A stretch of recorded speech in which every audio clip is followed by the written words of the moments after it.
Çək əzabını axı nədim, sənə bir vaxt sevmə dedim. Yenə sən oldun darıxan üzünə.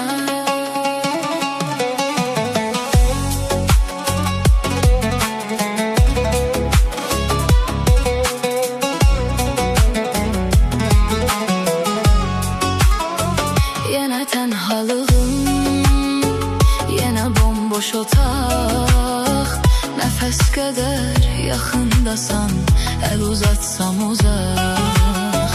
Həvəsim azalır, nəfəsim daralır. Həsrətin oxşayır soyuq qışa, üşüdür bu sazaq. Dedim axı sevmə ay ürək, eşidəydin məni də gərək. Nə edim bundan sonra mən? Çək əzabını axı nə edim, sənə bir vaxt sevmə dedim. Yenə sən oldun darıxan üzünə. Dedim axı sevmə ürək, dedim axı sevmə ay ürək. Eşidəydin məni də gərək. Nə edim bundan sonra mən? Çək əzabını axı nə edim, sənə bir vaxt sevmə dedim. Yenə sən oldun darıxan üzünə.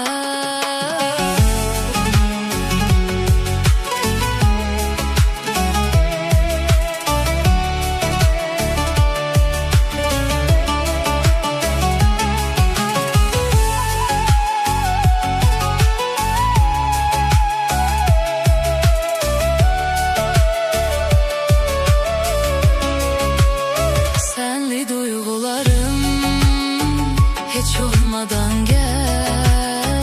Sana karşı varsa səhvim, keç olmadan gel.